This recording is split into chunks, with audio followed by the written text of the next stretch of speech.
আসসালামু আলাইকুম। মাঠের অবস্থা দেখেন, একেবারে 42-43 ডিগ্রি সেলসিয়াস তাপমাত্রা। ওই যে ওনাদের কাছে যাব, গরম লাগে কিনা দেখব। পাশাপাশি ধানের তো দাম নাই। দাম নাই বলতে ওই সিন্ডিকেট যারা আছে, বড় বড় গ্রুপ অফ কোম্পানি, বুঝছেন, এরা করে কি, এই ধান মজুত করে।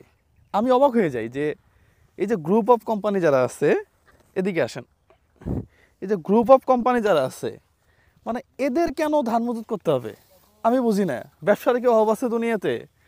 অভাব নাই।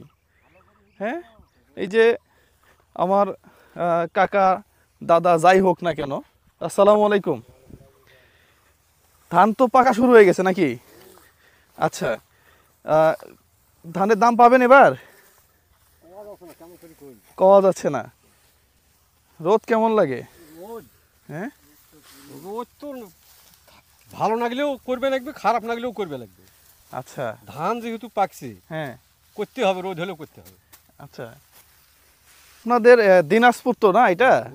আচ্ছা, এখানে তো মূলত ধানটাই বেশি হয় না? হ্যাঁ হ্যাঁ, ধানটাই বেশি হয়। আচ্ছা, আপনাদের অর্থনীতি বা অর্থনীতির যোগানটা এটা তো মূলত ধান থেকেই আসে নাকি? ধান থাকে আসি।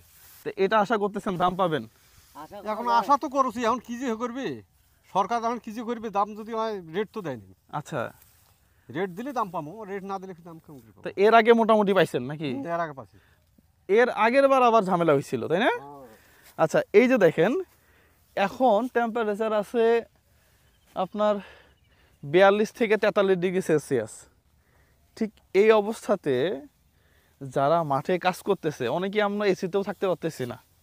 ঠিক এই অবস্থায় যারা এই যে মাঠে কাজ করতেছে, যারা ধান ফলাইতেছে, ফলানোর পরে ইনারা যারা ফলাইতেছে ইনারা খুব নিডি বলতে লোন করে করছে, ওই গ্রামীণ ব্যাংক থেকে টাকা নিছে, বিভিন্নভাবে এই ধানগুলা চাষ করছে। এখন কাটার আগে বিক্রি করার উপযুক্তি হয়ে গেছে গা, যে কেমনে টাকা পয়সা কিছু পায়ে লোনগুলা শোধ করবো, এরকম অবস্থা। চাইলেও ইনারা এখন এই ধানগুলাকে স্টক করতে পারবে না।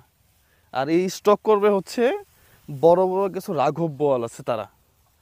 আমি দৃষ্টি আকর্ষণ করব সরকারের, এর আগের বছরে বেশ ধরা পাগলা হয়েছে অনেক বড় বড় কোম্পানির, আমরা দেখছি যে যারা ধান স্টক করে। তো এটা থেকে বিরত থাকবেন, পাশাপাশি কৃষক যেন দাম পায়। স্যান্ডেল থেকে শুরু করে যা দেখতেছেন সব চায়না আর ইন্ডিয়া, মানে দেশটারে খাইছে এরা। এর মাঝখানে যদি আপনি এই যে ধান উৎপাদন কৃষক বন্ধ করে দেয়, আর ধান যদি চায়না আর ইন্ডিয়া থেকে নিয়ে আসা লাগে, তাহলে এই দেশ আর দেশ থাকবে না, দেশ চাঙ্গে উঠে যাবে।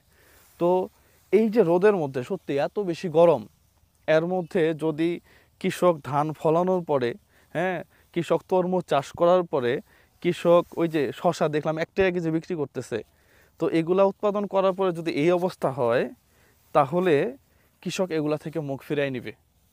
একটা সময় গিয়ে ঠিকঠাক মতো কৃষক ধান উৎপাদন করবে না, চাষাবাদ করবে না, দেশটা একেবারে গোলায় চলে যাবে। তো এই দিকটা একটু খেয়াল রাখেন। এই যে রোদের মধ্যে সত্যি আমি বারবার একই কথাই বলতেছি, এখানে ধান কাটা, ধান নিয়ে যাওয়া, এই ধান মারাই করে আবার বিক্রি করা, এটা খামখেয়ালি আলাপ না। আমি বুঝি না আপনাদের এখানে চাল কত করে কেজি এখন? 48 টাকা কেজি না? আমি বুঝি না, এটা চিকন না মোটাটা? ও মোটাটায়। মোটাটা কত? 48-50। আর এই চিকনটা কত? চিকনটা 55-60। চিকনটা 55-60, একেবারে যেটা চিকন। হ্যাঁ, একেবারে। ওই মিনিকেট যেটা বলে, হ্যাঁ, মিনিকেট। মিনিকেট কত করে? 60 টাকা, মানে 55-60 টাকা করে মিনিকেট। তাহলে এই যে শহরে, আমরা যারা শহরে থাকি, সেখানে 70-75-80 টাকার নিচে মিনিকেট নাই। কারণ কি? কারণ কি তোমরা একটু দেখো, ধরো যারা এগুলা করতেছে, তাহলেই তো হয়ে যায়। 1 কেজি চালের মধ্যে 8-10 টাকা করে নাই, 20 টাকা করে নাই, তাহলে কেমনে হবে, তাই না? তো এই হচ্ছে অবস্থা। যাই হোক, তো ঠিক আছে কাকা, থাকেন তাহলে। হ্যাঁ, দাম পান আপনারা, ধানের দাম পান, এই আশা করি আর কি। তো সবাই ভালো থাকবেন, সুস্থ থাকবেন। সালামু আলাইকুম রহমতুল্লাহ।